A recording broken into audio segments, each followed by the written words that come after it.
Every morning the world starts quietly, one soft light at a time. Homes flicker awake, shops open. People take those first small steps into a brand new day. And in all of that ordinary movement, there's something kind of extraordinary. A moment worth noticing, a spark you feel before you even name it. Sometimes it's quiet, sometimes it's small, but kindness shows up right on time. And every morning we choose to show up with you so we can look for that spark together. Good morning. I'm Matt Roof, the Uncommon Kindness Guy, and this is Kindness Rising. Let's rise together.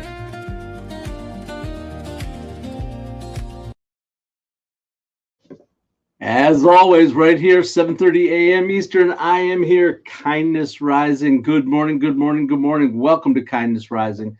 Today's episode includes a 347-year-old law and a surprisingly modern question. What happens when people stop being heard? Because today we're talking about voice, dignity, justice, systems, fairness, and of course, kindness. And no, this is not a law school podcast.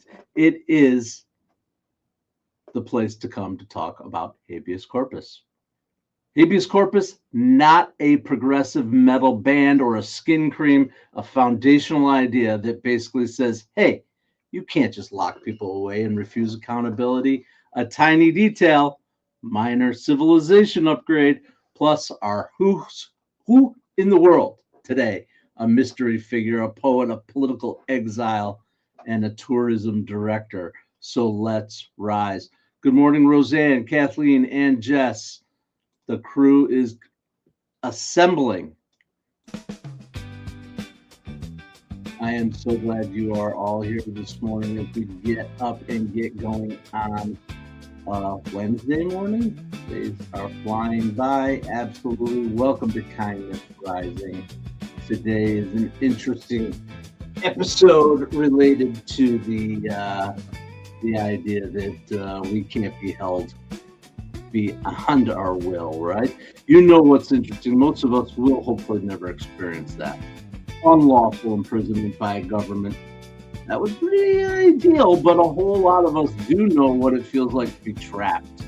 Trapped somewhere we didn't choose, inside of a misunderstanding, a workplace, a grief, paperwork, bureaucracy, something that doesn't align with who we are, somebody else's assumptions about who we are, and maybe one of the hardest versions of all, trying to explain yourself and realizing nobody is actually listening.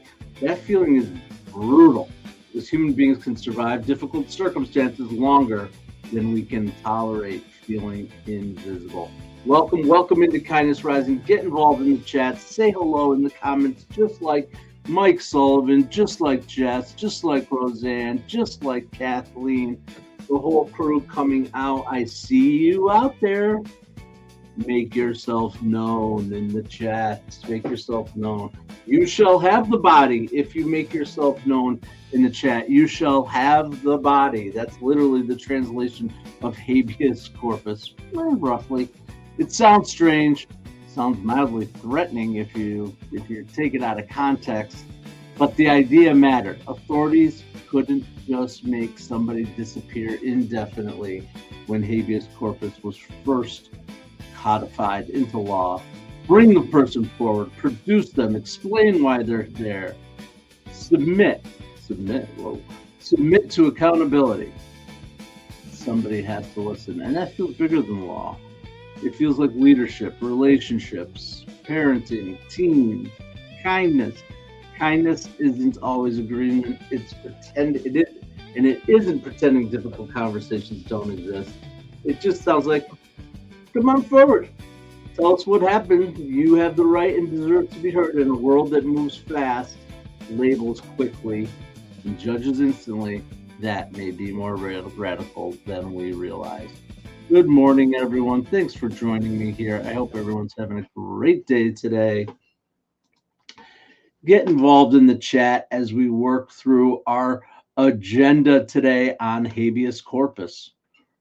You just never know what you're going to wake up to on Kindness Rising. legal, entertainment. Who knows? Music. Who knows? Definitely the coolest community going out there. Good morning, Roseanne. I already said good morning to you. You said good morning twice, Mom. You must really want me to have a good morning. I hope you guys are doing really, really well out there and excited for an awesome day. All right. So let's get into our who's who. I know that's what everybody is waiting for. I know it. I know it. I know it. I know it. So let's get to our first clue without any further ado. Today's mystery person, a birthday from way back when in ancient time, not ancient times, but I'm giving you a clue. Political conflict forced me into exile, where I created my most notable work. So we're dealing with a creator way back when, connected to habeas corpus.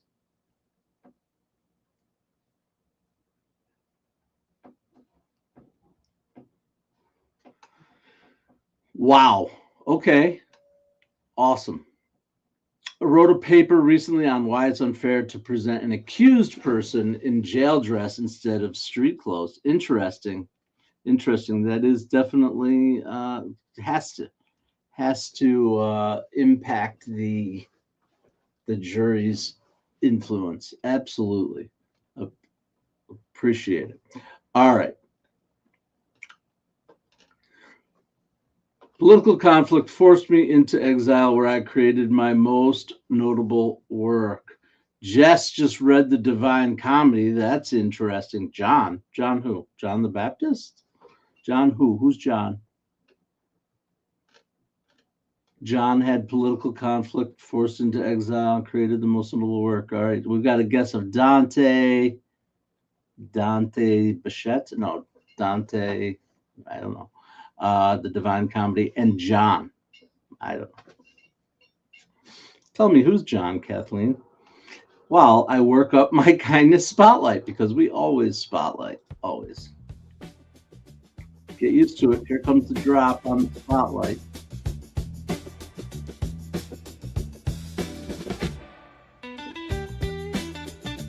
Today's kindness spotlight goes out to an organization that knows a little bit about habeas corpus, right? It's called the Innocent Project. Innocence, Innocence Project. Here they are.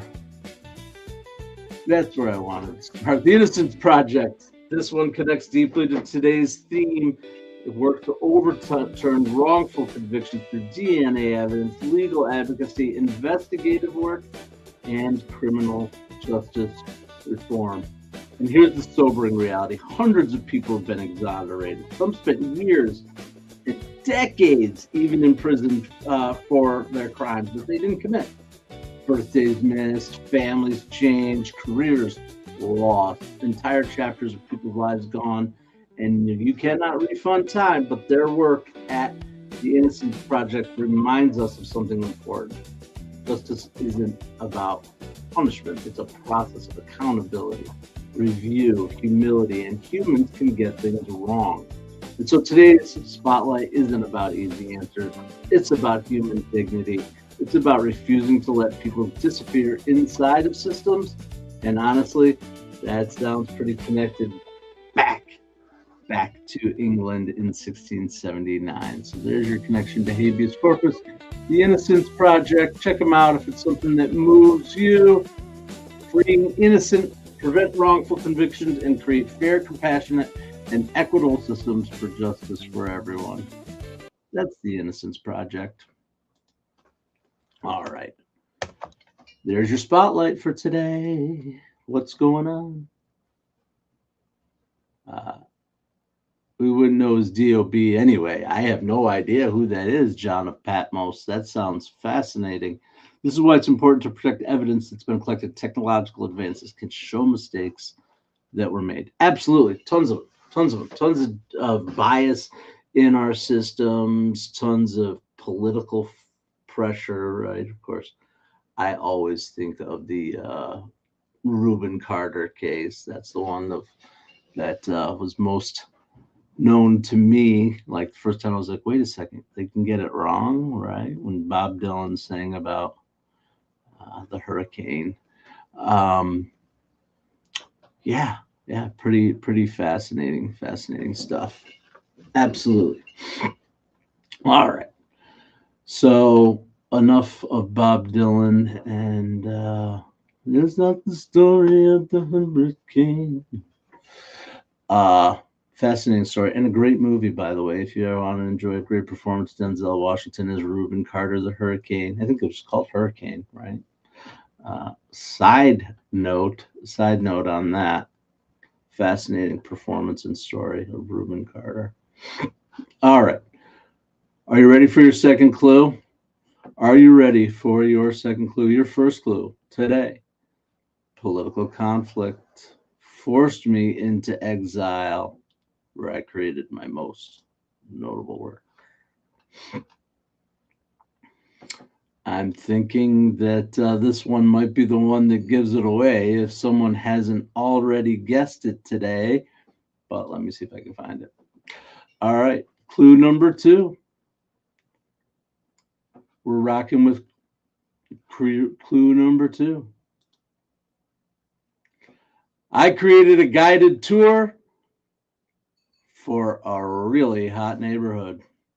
A guided tour of a really hot neighborhood. I was sent into exile. Wow. And guided tour of a hot neighborhood. All right.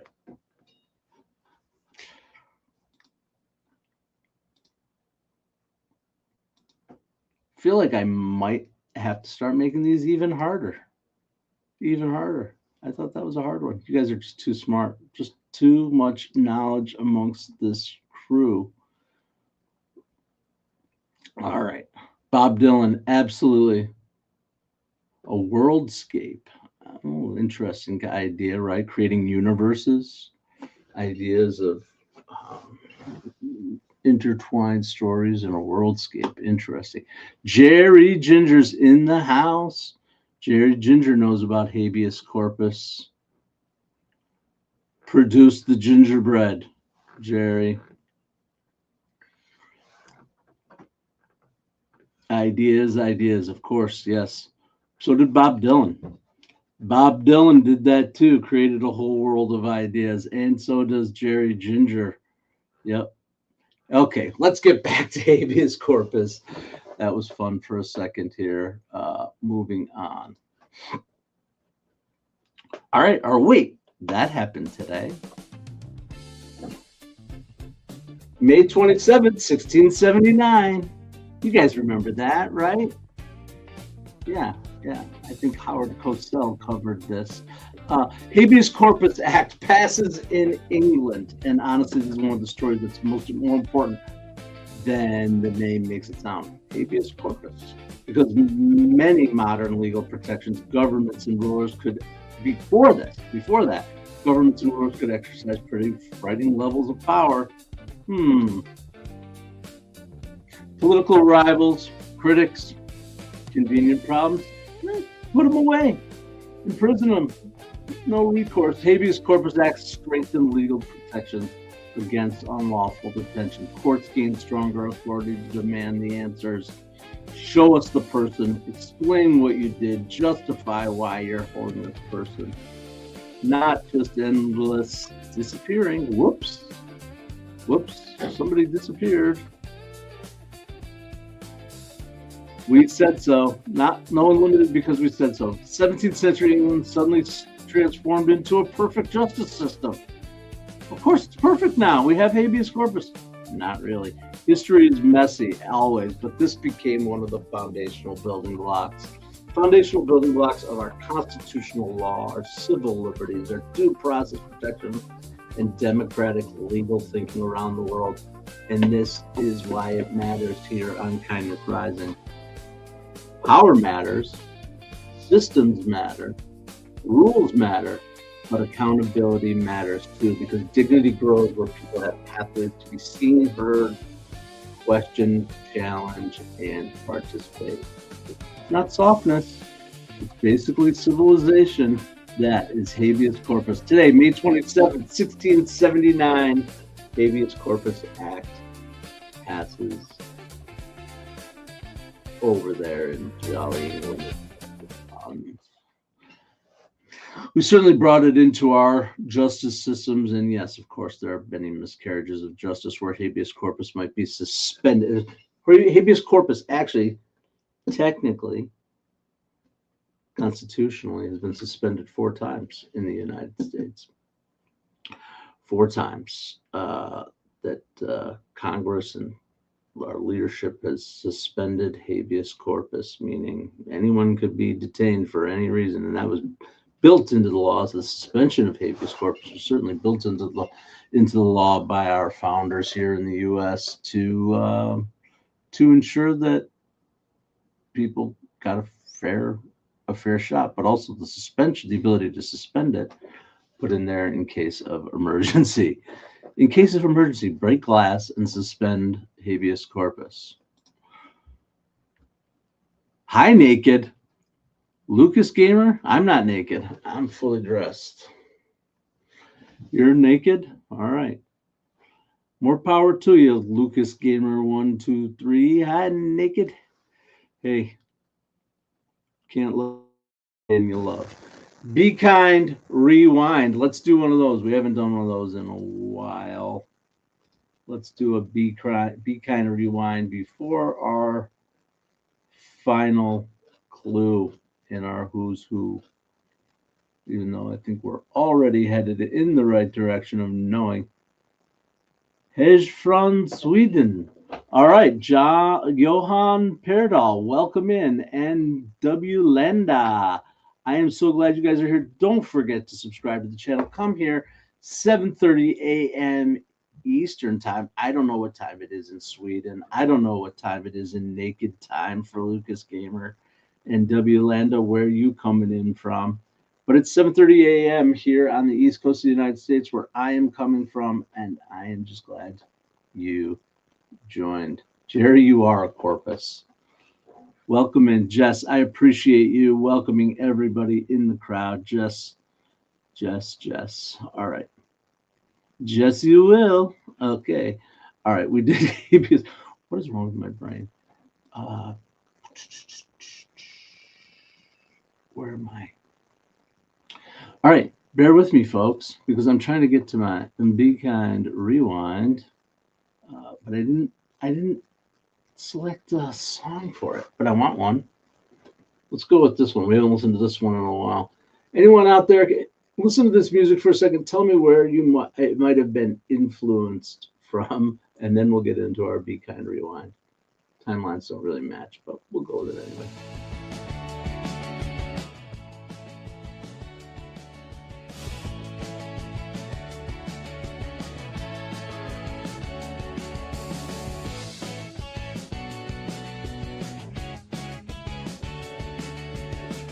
It sounds slightly like a theme from a awesome TV show.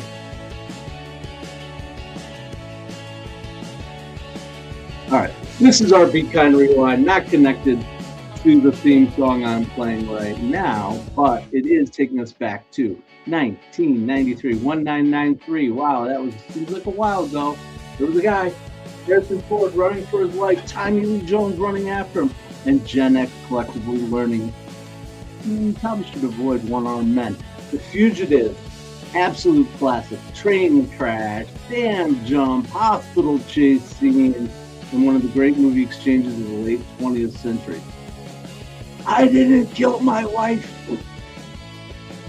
which honestly might be one of the most brutally efficient pieces of movie dialogue ever written. I didn't kill my wife. I don't care. But underneath the action movie, that's actually a surprisingly deep connection on today's scene. Dr. Richard Kimball is convicted of murdering his wife. The legal process has already happened. The machinery has already moved. The label has been applied. Guilty. Case closed, except he insists the system got it wrong. And suddenly we're dealing with a question that humans have wrestled with for centuries. What happens when someone says, I think you got the wrong person? That's where today's history connection gets fascinating. Of course, the core idea of habeas corpus. You can't simply lock people away indefinitely without explanation, without a review, without a chance to challenge. Bring the person forward, present the case, answer the question, and now The Fugitive isn't a courtroom documentary. There are significantly more explosions. Emotionally, the movie taps into something deeply human. The fear of not being believed. Absolutely. Don't we all have that fear a little bit? When human beings are reduced to labels without a voice. Absolutely. Civilization advances when power becomes accountable and systems leave room for challenge. And when human beings aren't labeled without a voice. That was a little clunky there at the end, but we're talking about The Fugitive. You guys remember the movie The Fugitive? Sounds like a little bit of a 90s pop hit. Kinda. Jerry, you got to run off? Okay. Cool. I'm glad you stopped in, Jerry. You're awesome. Thanks for stopping in and bringing your crew. I'll be looking out for your live walk-in chat this afternoon, later today, whatever it might be. Anyway, Jess, no, 90s pop hit, kind of feels a little 90s pop hit. It was actually supposed to be more from the 80s. Time that we grew up, a show that I think was probably one of the best shows ever made, in my opinion. Cut Short. Judd Apatow introduced us to Seth Rogen and Linda Cardellini and a couple of other major stars. Freaks and Geeks, great show. If you haven't checked it out, that was supposed to be a semi. You never saw, Kathleen, you've never seen Freaks and Geeks? I encourage you to check it out. You want a teenage drama in the 80s. After having read most of your book, I haven't finished it yet, Kathleen, but I have read about that, maybe 2/3 of it at this point. I pick it up, put it down, pick it up, read a little story. I enjoy your stories and insight into who you are. It's amazing that you create and express that way. The best. Oh, see, Jess, you know. When he sits down at that kit, the Rush kit, that's awesome. The Neil Peart kit. Yeah.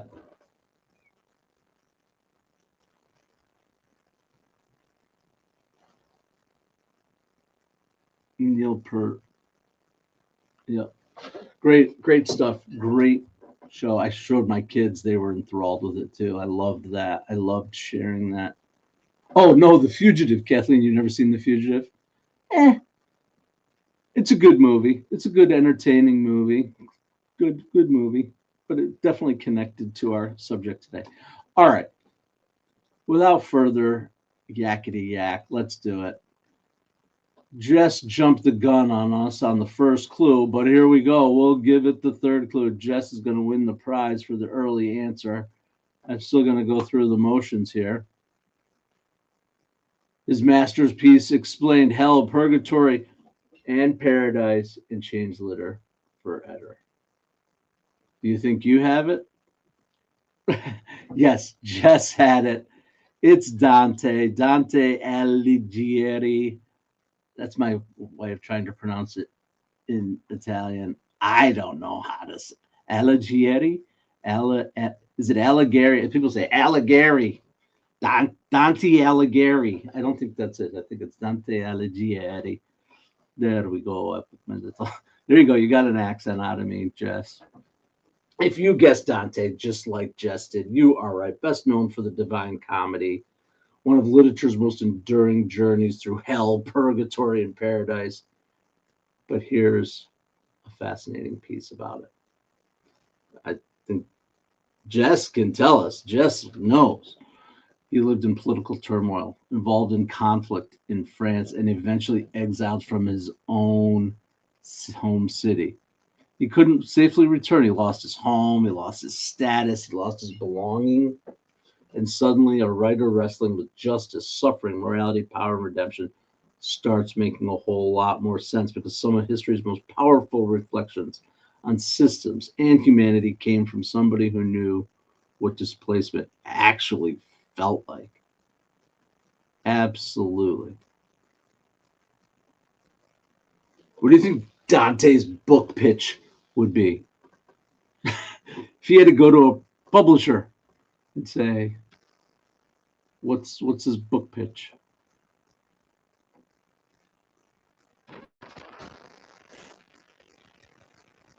Yeah, that was the inspiration, right, Jess? Being exiled. Absolutely. All right. Any more ideas on Dante? Jess, you just read Divine Comedy, so that's pretty amazing. I appreciate anyone who's willing to take on works of classic literature. I'd say that's pretty classic literature, right? I mean, that is super classic literature. I prefer classic literature from the 20th century.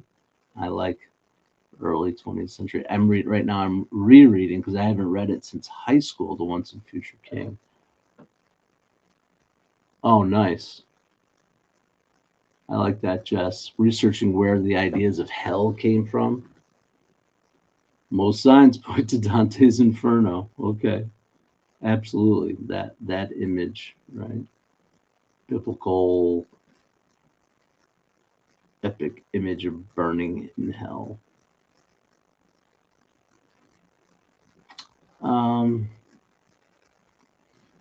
Well, I'm trying to think of what's interesting about Dante's Inferno.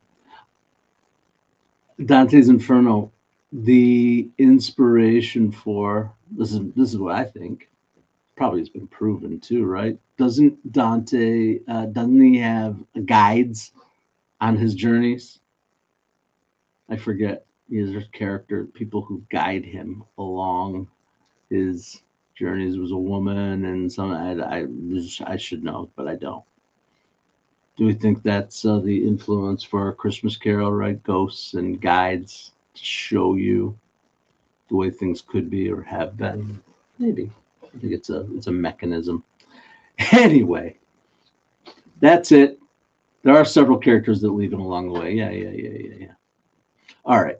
Well, I know, like I said, I know enough about just about a lot of things just to be dangerous. I certainly am not a 17th century or 17th century.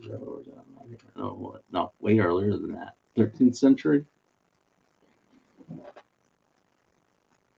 Wait a second. Jess, we were just talking about Dylan. Who was talking about Dylan?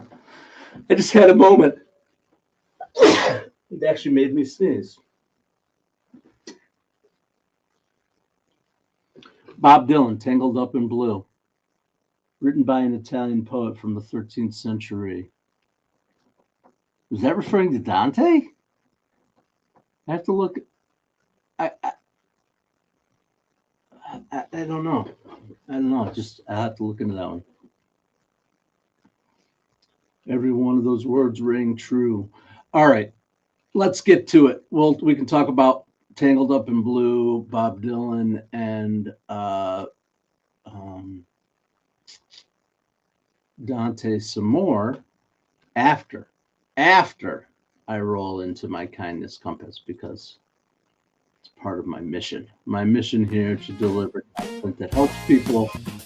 Practical kindness compass. 5 things you can do this week to claim your habeas corpus. I don't know. Claim yourself. Make yourself known. Practice a small-scale habeas corpus. Before reacting, before labeling, ask someone to explain themselves. Notice the invisible bureaucracy. Who around you is struggling inside a system that nobody else sees? Sometimes kindness starts with the hidden friction. Number 3, listen before labeling. Assumptions can become emotional handcuffs, but curiosity opens doors. Don't forget to use your voice for somebody with less access to power. That's huge. Advocacy doesn't always require a courtroom. Sometimes it's just a meeting, a check-in, and a willingness to say, actually, let me hear you out. And lastly, challenge your own internal prisons. Where are you still holding yourself under old accusations, old failures, old stories? Maybe some parts of your own life deserve a fair hearing too. Treat yourself well out there. Let's get this crap off the screen. This is awesome. It isn't about him, but does reference. Right. Yes. Tangled Up in Blue. Okay. So that is a, Jess, that's what I was trying to get to. The 13th century poet must be a reference to Dante, right? There are probably others, but an Italian poet from the 13th century.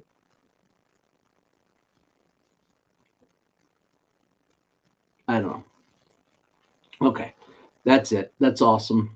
I'm going to go listen to some Tangled Up in Blue, although I will tell you, I am partial to the Jerry Garcia band versions of Tangled Up in Blue, and also the Indigo Girls do a pretty bang-up job with that song. Absolutely. All right. You guys are awesome. I hope everybody has a great day. We did habeas corpus today. Sometimes being heard is the first step towards being free. So thanks for spending your morning with me right here on Mornings in the Lab. Get on over and see Mornings in the Lab with Keith, John, and friends. Keep showing up right here to Kindness Rising, 7:30 a.m., staying curious, multiplying kindness, and unlocking growth. And as always, please, everyone out there, yes, Dylan was an amazing songwriter, is an amazing songwriter. We'll talk about more about Dylan tomorrow morning, 7:30 a.m. Eastern, right here on Kindness Rising. Until then, stay uncommon and stay kind.